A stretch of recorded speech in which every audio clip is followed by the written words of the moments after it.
Peace. All right, there you go. Gotcha. You got Now, me? All right. all right. Great. So first and foremost, how you feeling today? Man, everything is peace. Everything had a great class earlier. So, everything's good. That's what's up. That's what's up, man. First and foremost, I want you to introduce yourself to the viewers. Tell them who you are, where you located, a little bit about yourself. All right. Well, my name is Coach Wise. You know what I'm saying? I reside in ATL. I'm the coach of 52 Blocks. ATL is the name of the team that I'm a part of. And our core discipline, obviously, is 52 Blocks. It's the name that's first. So that's our core discipline.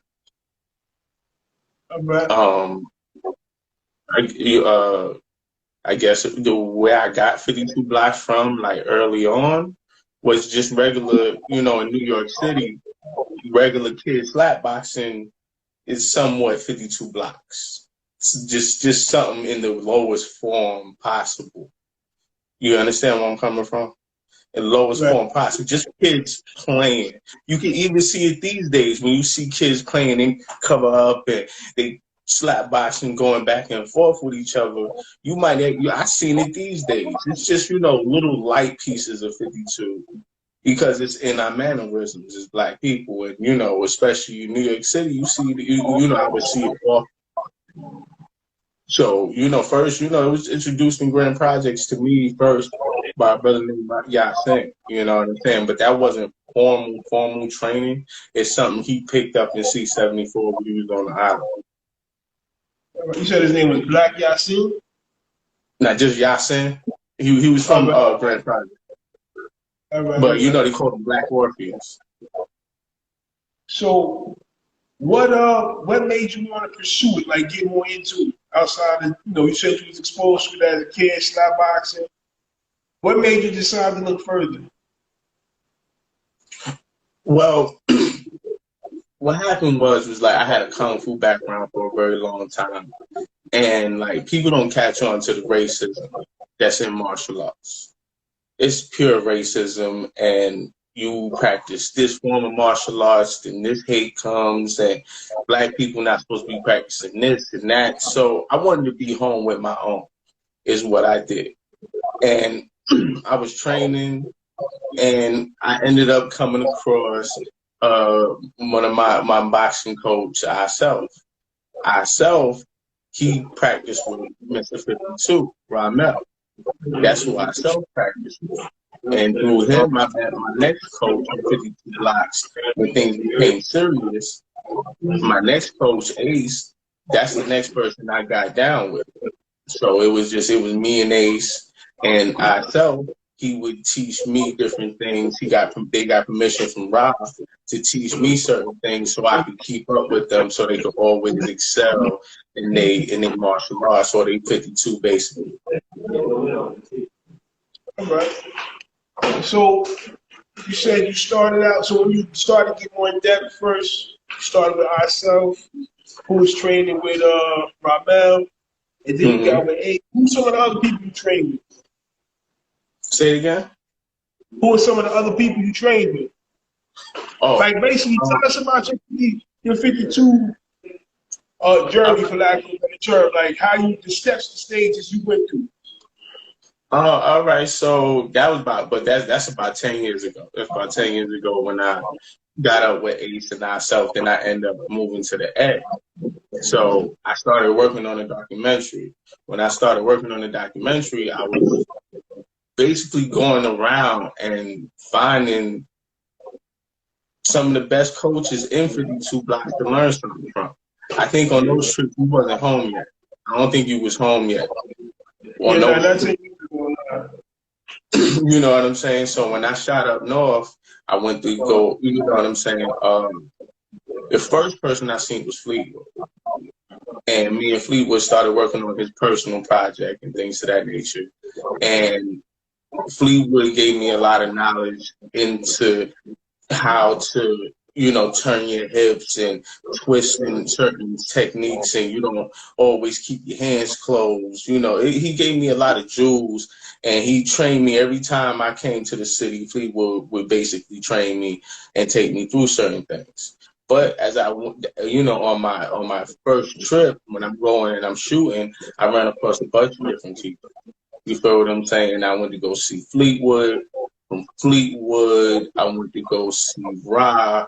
You know what I'm saying? That was a good time. I got to see where my 52 came from in front of me. You know what I'm saying? I had went to go see Daniel Marks. When I went to see Daniel Marks, he covered my boxing, sharpening up my boxing, making sure I knew what I was doing when I was boxing, hitting the bag and things to that nature. So he taught me some real dope shit. Trained me so hard, I threw up in the ring. You know what I'm saying? But it's all love because, you know, I earned my respect. I earned it. I trained hard, so I don't care. You know what I'm saying? And after I threw up, we had to keep going. You know, he was on it. He was on it. Throwing up didn't stop shit. You know what I'm saying? You get a breath, you get some water, go back to work. I can dig it. So you know what I'm saying? Then we went. Then I went to go see Light. Like talking about, just like Rod, he taught me a lot about distance, how to keep them close, how to get off the line, how to do certain things and shit. Because them boys was fast, and when them boys get off the line, it was just like, oh shit, how he get over there? You know what I'm saying? So it was like, since these things was new to me, and now it's the actual science that people can break things down and show you stuff, I just was all wrapped up in it. That's why I went about like the first 10 years and I didn't practice no other art forms. I only wanted to learn 52, or I was working on my 52 at least the first 10 years. Did I ran into Diallo, came to visit the A. I sat down with Diallo. You know, I'm a native New Yorker, so when Saladin was alive, I got a few occasions with Saladin. He would give us little pieces. He didn't give us a lot because, you know, he was in a place in his life where he was just coming home. So, you know, he's definitely adapting back into society after being locked down for a while. But you know what I'm saying? He was always swift. You know what I'm saying? He was always swift because I always liked the science of the jailhouse, because the jailhouse dealt with a lot of breaking down the body, a lot of limb destruction. You feel what I'm coming from? It always, you know what I'm saying? Since jailhouse is like that, it's like, you know what I'm saying? Oh, you go ahead and throw that. That's cool. Boom, I just broke that. Yeah. Yeah, you want to throw something else? So it's like they break you up, and then it's like, you can't defend yourself. We're not worried about it. You know what I'm saying? That's what I loved about the jailhouse. You know what I'm saying? And that's what I say again? So you know that's right up my alley right there. Yeah, hell yeah. So it's like learning from Fleetwood was that dope shit, because, you know, Fleetwood, he's in the middle of, when he gets 52, it's in the middle of the transition from Jailhouse into 52 blocks. He's right there during the transition. You see where I'm coming from? Absolutely. But let's help everybody else see where you're coming from. Because you and I had this discussion before, right? The distinction between Jailhouse and 52. Well, definitely, there's definitely a distinction, because it's different. A lot of things is either shortened or it's a straight attack. They blocks or attacks, and the attacks are defense. You know what I'm saying? It works both sides. Like Jailhouse doesn't really work like that. You know what I'm saying? Like it's an overwhelming force this way. There is no real like this. It's always counteroffensive basically when it comes to Jailhouse. You know what I'm saying? You get a lot of pretty shit in 52 because it was really street shit. And street shit, I'm trying to get the niggas that he with to see how he get fucked up. So it's like, yo, I'm not even fucking with this nigga. You know, and a lot of 52 is that flashy for those reasons. You know what I'm saying? But, you know, 52 is more of I feel the way when 52 blocks, I think that's more the brothers that got it in the streets and got it from the brothers coming home from the penitentiary. And that's what spread to be what we have now. Because it all came from different eras. That's why I like the way Constellation breaks it down. How the Stato era gives birth to Jailhouse. You see what I'm saying? And Jailhouse gives birth to 52 Black. You feel what I'm saying? Yeah, keep in mind, like, just to add on to that, in between that Stato with Jailhouse, or it transitioning with that, was that Comstock Shuffle, Woodburn Shuffle, all that right there. Because those things, each one of those had their own distinct flavor, right? Mm-hmm. Just so you know, to add on to that, some people are aware. That's dope. That's dope. Definitely. The techniques that come from there, you know what I'm saying? Like I'm about to turn 40 next year. So I'm 39 now. So like when I heard Comstock, all of that is I thought that was Jailhouse era at the very beginning. That's what I thought, but it's during the transition. That's dope. I didn't know that. Yeah, now Jailhouse Rock, like, that's that you know, that whole little bouncing, you know what I mean? We'll get into that another time.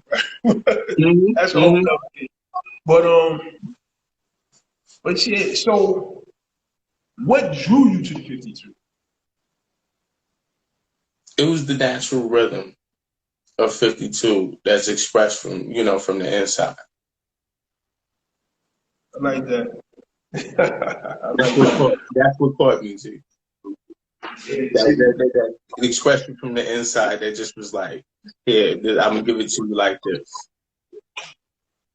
Yeah, that's deep, because the brother Daniel Marks was on here, I think, the week before last, and he expressed a lot about the rhythm of the system, right? How 52 has its own rhythm that's unique and different from everything else, right? So you pretty much saying, like, the rhythm, that rhythm that he spoke about is what drew you into it, you know.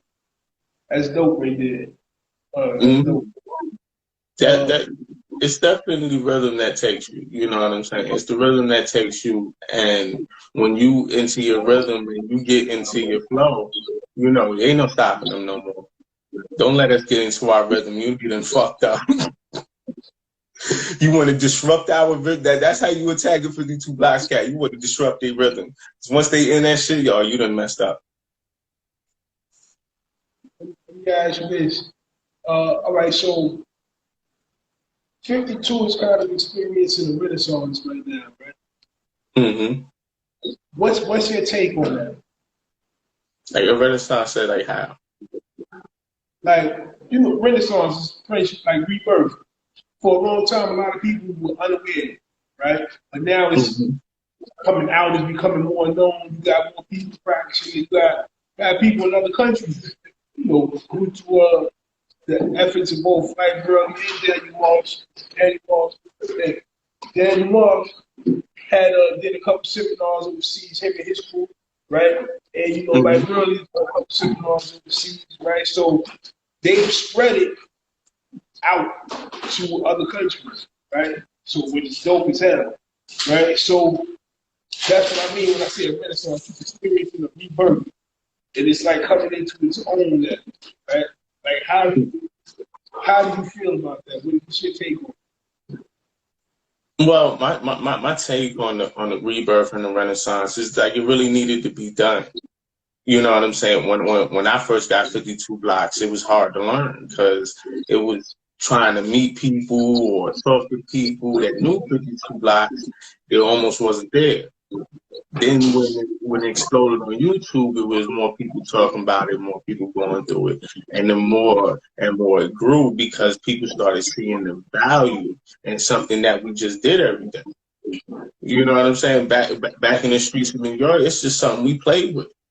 You know what I'm saying? Now, don't get it twisted. The shit that we played with on the corner is not the shit that everybody else, that's not the shit that we teach.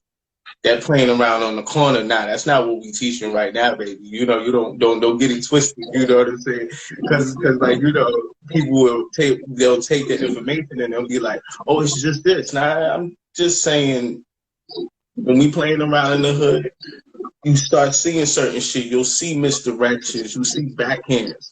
Like I was telling them down here, slap boxing, they don't have backhands down here.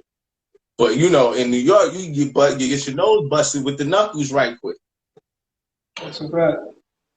And that's natural, and you can't complain about that. You cannot complain about that shit. You know what I'm saying? Like, oh, nah, he's softy. He's softy. That he caught. Now he mad. Now you mad. You supposed to take that. Keep on moving.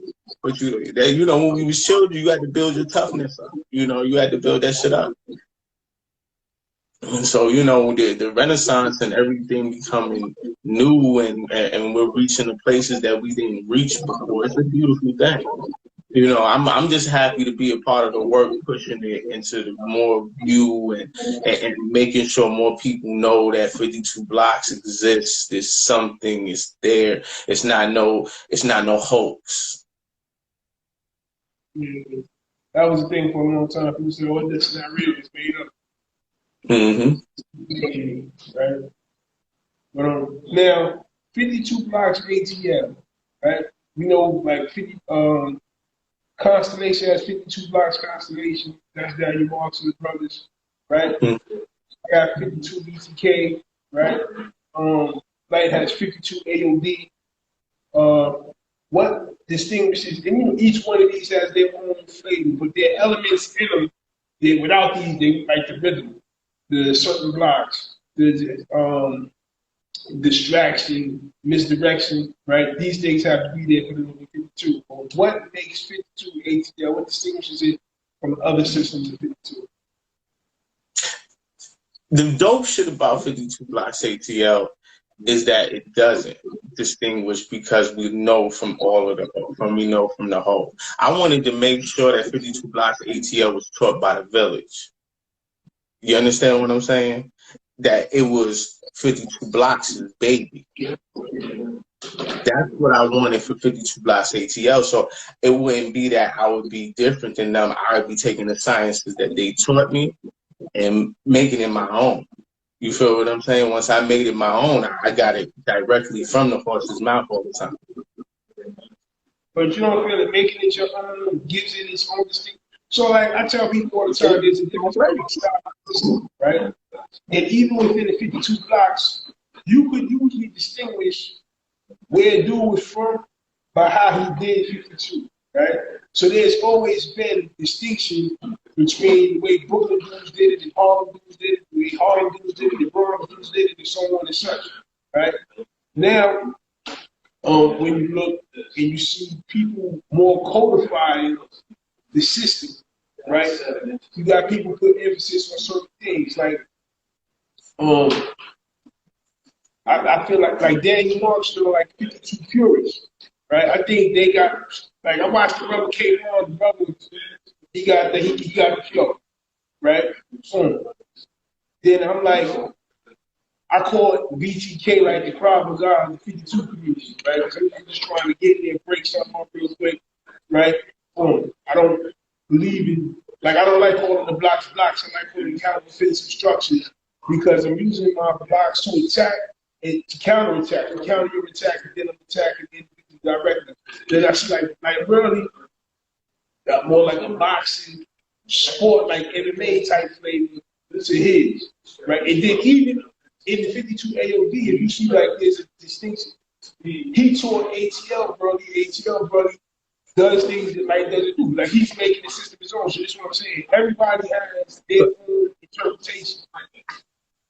So, well, what makes my interpretation different is like I also made it, instead of a defensive style, it's a counter-offensive style. You understand what I'm saying? So it's like a lot of you get the weight and things to that nature. Certain cats they weight, they may parry off, but I'm always teaching the guys to make sure you moving forward, you taking over space. You feel what I'm saying? My guys can walk people down. You understand what I'm saying? So it's like basically I like what other people don't do is I like my parry and my deflex leading into my counter offensive. You understand where I'm coming from? That's we do that a lot more in the system that I do because of the kung fu background and stuff like that. Because of that, I was easier to to parry the cover, to things of that nature, just from, you know, with elbows down, coming from different art forms.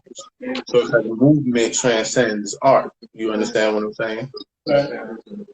So since movement transcends art, it's easy for me to do certain things coming from, I already had a flow from the kung fu. So, you know, a lot of it, I definitely lead the parry, to take over space, stuff like that. We always look a little, we always want to look different, but, you know, I like to, you know, I like that since I trained or I took sessions with certain brothers, I always implement what I was taught. You feel what I'm saying? So, and then, you know, that always made me ready to grow. I always grabbing something new, even if it's a closed door. But Saladin taught me a closed door. Fleetwood taught me a closed door. You understand what I'm saying? So it's like I always took the same lesson twice. It didn't matter because their position or their variation might be a little different.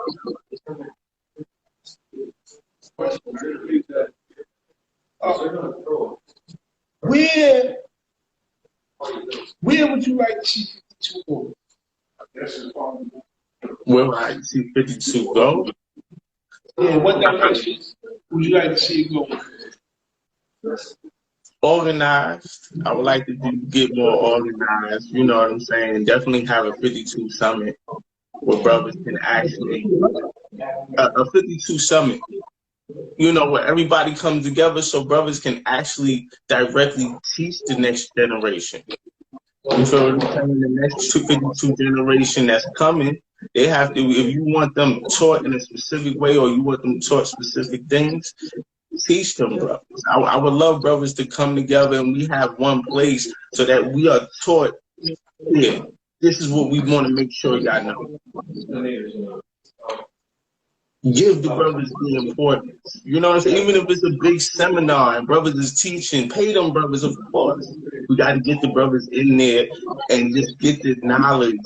You know what I'm saying? Just get the knowledge so that brothers just can know and go to the next level, you know? But definitely 52 Summit, everybody come out. Certain brothers is home, shit, come out. Give us your contribution. It's not a bad idea, man. You got my wheels turning right now, man. It'll be the best thing for everybody. It'll be the best thing for everybody. Brothers come together, sit down. You either gonna talk about it or we got gloves and the mouthpieces over there. What's up? It's all respect. It's all respect in the hood. What happened? In the hood, if we sitting up there and we couldn't handle this shit verbally, we went to these, right? We went to these, and guess what? When you dust your man off, there was no more problem. That's where we came from. We don't gotta get away from what we usually do. Brothers can sit down, chop it up, teach their seminars and the things they gotta express from their 52 and build. You know what I'm saying? That would be dope. I'm just, you know, a summit where everybody came together and put their influences out and make sure the next generation have what they supposed to have. That's what you should go. Let me ask you this, because this is a conversation we now kind of had about a year or so ago, I think. Maybe a little actually longer than that. But about 52 as a weapons platform, because I remember you was doing the cross, and I was saying how you could incorporate a knife into that, right? Yeah. Have you, in 52 ATL or 52 blocks ATL, like, do you guys have a weapons platform, or do you institute a weapons platform into your system? I'm going to institute it. You know what I'm saying? I'm still training in weapons. So, you know, I don't want to be premature in what I give away and things of that nature. You feel what I'm saying? So it's like the more I have it, the better I get. And yeah, definitely going to be introducing weapons to the you know, definitely straight blades and you know, definitely the ice pick, because that's one of, you know, I come from the old school, you know, that ice pick and the straight blade, you know, pops, everybody else, all that shit was around me. Everybody had one of those. You know what I'm saying? Me, I fell in love with the ice pick. That was my ice pick, you know. That's my particular choice. I'm gonna help you not get charged right now. Go through the ice cream. Get a screwdriver. You can legally carry a screwdriver, right? You can't be walking around with ice. It's my favorite, but you know what I'm saying. I keep a straight knife for pokeability. You know, for the pokeability. Yeah. Nah, but like on some serious shit because so like you know with 52, like again, when I spoke on this last week, I believe like the history, depending on who individuals learn from, history might be slightly different. There are going to be some things that are going to be consistent, though, right? So for me, with the coming, 52 is always a jail thing, which means improvised weapons, right? So there's certain non-permissible environments where you can't have a knife and things like that, right? But see, dudes ain't got knives in prison either. Not as like you can go in the store and buy dudes fake knives. So a screwdriver, filet screwdriver, you'd be surprised at damage you can do with a filet screwdriver, man. That's tool steel, so that's not breaking. So as opposed to the ice pick, again, you can explain having a screwdriver in your car, right? But driving around with an ice pick, you might have some explaining to it. So that's just something to keep in mind. I can see how that happens. Yeah. But you know what I'm saying. On the low, we ain't gonna be right there after you get hit with all that. But I'm gonna go with the screwdriver. I'm gonna go to the screwdriver. Yeah. Let me see, like, what's your philosophy on the system? Like your personal philosophy on 52. Still has 10 seconds. Every interview still has 10 seconds. Well, one of my personal favorites is I teach my guys to get off first. You come with three hands different distance. If you could touch them, you flutter. You go straight in. I do teach brothers because you know when you're in a situation, he comes to where you can touch him, then you need to be going in. So I do teach to get off first. You know what I'm saying? Get off first and keep on pressing the target until it's eliminated. You know what I'm saying?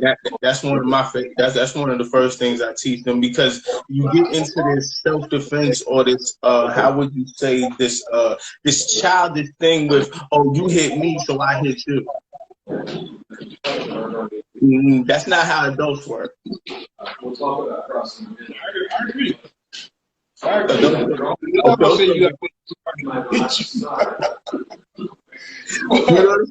But everybody, but a lot of cats will scream defense. And I'm like, nah, we don't operate like that. This 52 blocks. I'm gonna stow your shit in the middle. Or what these, especially with me, I'll be trying to inch closer so I can go ahead and get off if it's a real situation that I can't keep under control verbally. You feel what I'm saying? I'm trying to get closer so I know how to cut this shit off. My 52 blocks leaves me. As soon as I make a connection, I'm off the line. I'm off the line and I'm trying to get straight to him. I got a question for you, man. Give me, right, because I said it a little while ago about how the history, depending on who individuals learn from, it might be slightly different. There will be some consistency, right? Give me some of the history you picked up on the 52. On like different movements and historically. Yeah, just the history in general. Oh, you talking about the history of 52 blocks? Yeah. Oh, okay.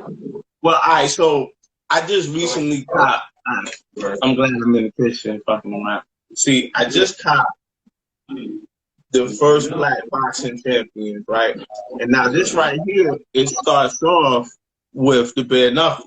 You feel what I'm saying? Now, anybody that's seeing bare knuckle right now, you seeing the covers, you seeing the 52s, you seeing that shit live and on time. You seeing it. So If we live and on time right now, then hold on. Let me go look back at this bare knuckle boxing that they have from the beginning. So you start to really do the history. You start to see that the first champions that's black in as far as the bare knuckle boxing of the late 1700s and the 1800s. What you start to learn is that these brothers is all learning from each other. You know what I'm saying? But they fought their way out of slavery is the dope part. Like there's two instances where they fought out of slavery. The slave master literally put up his house, his land in the back. He put up all the slaves in the back that his man was going to put him to sleep. And he fought and got his freedom, and he took his bare knuckle boxing. This is the craziest part. He took his bare knuckle boxing in New York. New York City was a hub for bare knuckle boxing. People would come, on ships. It's a hub, so it's a lot of ships coming into the U.S. from other countries. So when these people was coming in, they doing those scraps that you would see in different old movies, right off the coast or right off the boardwalk. They sitting there throwing hands. That's bare knuckle boxing. Now, why I go there? Because bare knuckle boxing has never been legal in America. Right? It's never been legal until 2019. It's never been legal. So, who would be the first ones to pick up some type of form of bare knuckle boxing? The criminals, right? Because it's not legal. The criminals would pick that up, right? Right. So the individuals become criminals. So, this is how we get the technique into prison. This is how we get this shit into prison. This is how you get your Stato, because from my understanding, Stato meant state boxing. Yeah. That was the way dudes in the state court and the state prison system. So, what do you think they using in state boxing? They using some of that bare knuckle, let me get this up, and whatnot. That's basically what they're using in the state boxing. So, you got the state boxing that goes into the jailhouse. So the only real connection I've ever seen was the actual slave who was born in America anyway. He was born in America, but the actual slave that fought his way out of slavery and us picking up different forms of bare knuckle. You know what I'm saying? If I could actually find the information I'm looking for, it that one of those black brothers who was champion, he opened the first boxing academy of bare knuckle in the UK. I'm trying to find more information on it. So basically, if bare knuckle boxing, that it becomes now what we have is pro boxing now. So if I can prove the first gym comes from us, all of y'all come from us anyway. But this is the historical pieces that I got. You feel what I'm saying? This is how I put it together as I followed the history down the timeline. So everybody getting the state boxing, everybody's getting that firsthand. When they get it firsthand, boom, it goes over into more and more as we go down the line from Jailhouse to what we have now is 2 blocks. So this is basically the history that I'm continuing to compile and put together so that everybody can see it all in real time instead of just seeing the little pieces or pulling on pieces that don't go together. You know what I'm saying? I'm finding actual historical dates. I like to have the facts together instead of just having what's the clerk has said. You know what I'm saying? Yeah, I'm the type of person to check references. Who said that? When did they say it? Where it was written? So let me ask you this. You got up with like King Saladin and Fleetwood. They never gave you none of the the transmission. So I learned it from this dude. Down the line. Now, what Fleet explained to me was he learned a lot of things by watching other cats in the hood. And one of them cats was Eric Tweedy that lived up the street from him. He's supposed to be the godfather of all that shit. That's basically his fights and his movements, shit that he did. This is where Fleetwood would pick that type of shit up. You know what I'm saying? But he wasn't directly taught by Eric Tweedy. He said, nah, that's not. He's like, it was more the shit I was watching and the shit I would try during fights. And so, you know, he did have a lot of fights for everybody in the neighborhood. He just fight after fight after fight. So he's just continuously putting it together as his fight. But he's using the principles, he's using what he's seeing in different things. You know what I'm saying? So, you know, that's basically see Saladin, I'm not directly taught by Saladin. Saladin, I had a few instances and he gave me a few jewels. And that was it. When I had a chance to go back to New York, Saladin died right before I got there. So I wasn't, you know, he gave me pieces and he showed me different limb destruction so that I didn't throw punches stupid. That's about it. Now I didn't get. I was taught from that lineage. I can't claim him. Now what I was told, and this is no bullshit. I got a documentary to run with it. I'm about to release it. But Saladin was taught by Mother Dick. That's what I got. I never knew that. That's me. I'm dead serious. I got it on. I got it on film. So when I release it, you can see it for yourself. And I can only say what those brothers had said. I don't know. You know what I'm saying? But that's basically where that's where they say Saladin got it from. And Saladin has 2 students from that. But the major student, Divine Justice, the OG that was with him. You know what I'm saying? Now I'm a 5%er, so Saladin main man along mathematics. He's the one that I knew. You see what I'm saying? See, his main man along mathematics, they was always 2 peas in the pod. You know, you see one, you see the other. So that's how I got a chance to see Saladin and shit like that. Because every time he got a chance, he brought him to Parliament. And every time he came to Parliament, my ass was right up under like, yeah, what about this shit right here? I was always trying to get some. All right, Wise, I got you. You're going to come through for a session. He wasn't teaching niggas yet. He wasn't teaching niggas yet. He just came on.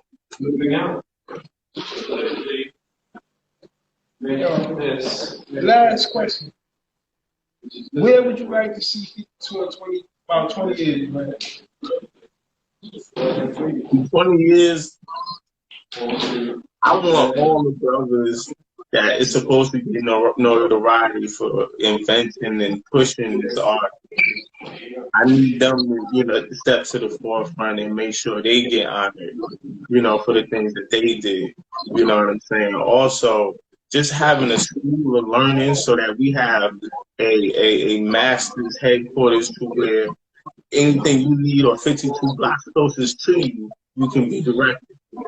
There's a teacher there, or there's a study group there that's going through, and something, one of the coaches visit there so that they make sure them brothers get 52 blocks, because it's a small thing. We ain't got somebody in every state just yet. I had a brother from Brazil ask me, like, yo, they know 52 blocks here? I'm just like, shit, I wish we're gonna give it to you. We're gonna give it to you. Give us a second. We'll send them. We're gonna be out that way. Give us a second. We on the way. So I want to see expansion. I want to see the actual bubble burst, because it's like you see what happened to Muay Thai and Wing Chun, and you see the shit explode, and everybody is Wing Chun and Muay Thai and shit. You feel me? That's what I want. I want the shit to explode in the next 20 years. Like, yo, everybody 52, yo. You got to do that shit. That could be dangerous, though, man, because I want to see it explode, but with some quality control, right? Because if we succeed with no quality control, anybody can tell me, like, yeah, I'm a 52 guy, and just do some shit like this with hands or whatever. You know what I mean?